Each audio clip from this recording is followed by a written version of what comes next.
Dear students, very good morning to all of you. Today I am going to start Module 4, Point Sources and Arrays.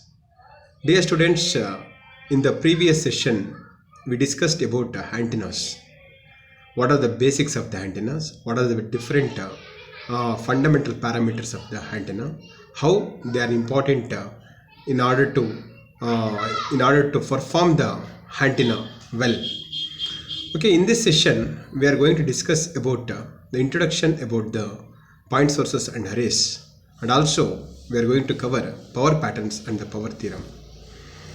So now we'll move on to the introduction about the arrays. Arrays is a combination of more than one antenna. Guys, you are already aware of the antenna. What is an antenna? What is the principle of operation of the antenna? And how it works. Antenna is a device which radiates the signal or the power in the form of electromagnetic waves, and that can be received by the receiving antenna and converted to the required information signal and delivers to the receiver. The principle of operation of the antenna is the line of sight communication.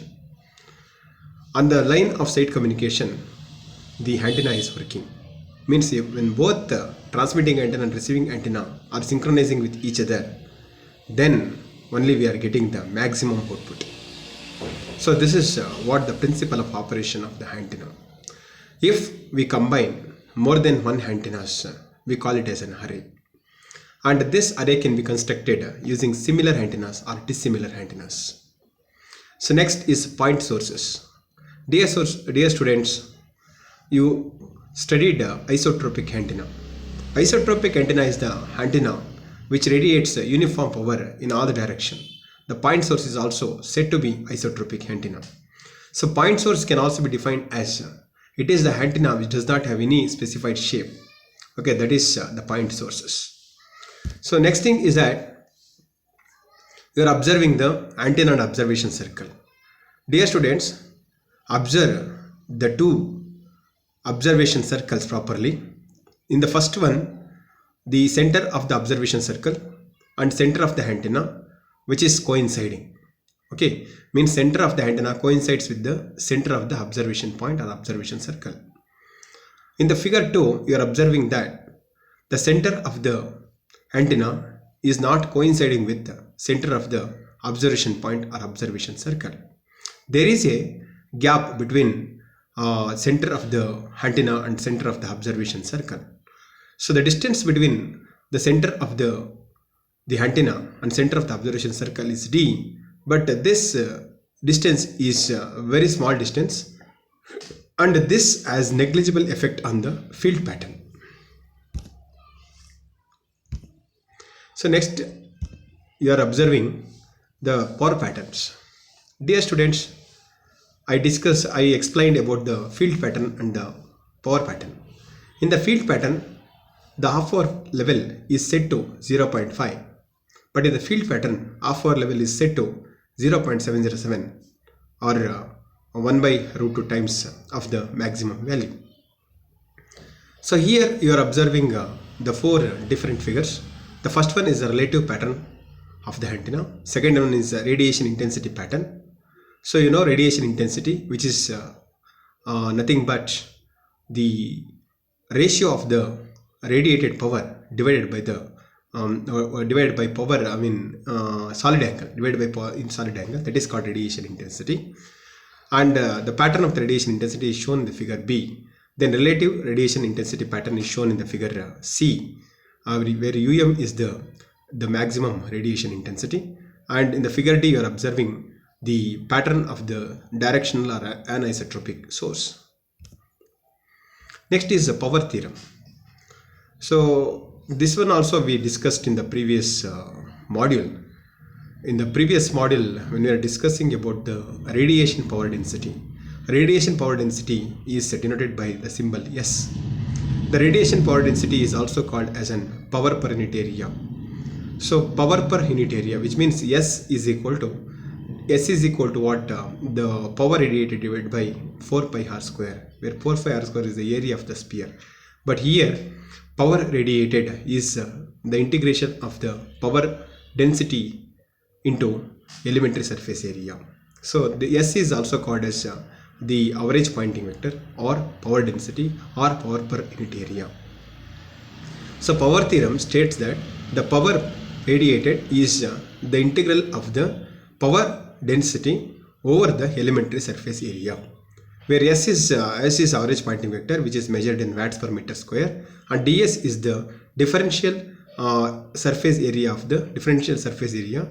In case of spherical coordinate system, differential surface area ds can be written as r square into sine theta d pi meter square. For an isotropic source means it is an antenna which radiates the power uniformly in all the direction. So in this isotropic source, S is independent of theta and pi, so that the P is equal to SR into integration of ds. So SR is equal to P by 4 pi r square. So SR is the Poynting vector or power density or power per unit area. So next we'll move on to the power theorem for the radiation intensity. Total power radiated by the antenna is given by integral of the radiation intensity over solid angle of the sphere. So we know that P radiated is equal to integration of the U into d ohm, where U stand for the radiation intensity and d ohm stand for the solid angle, which is nothing but sine theta d pi.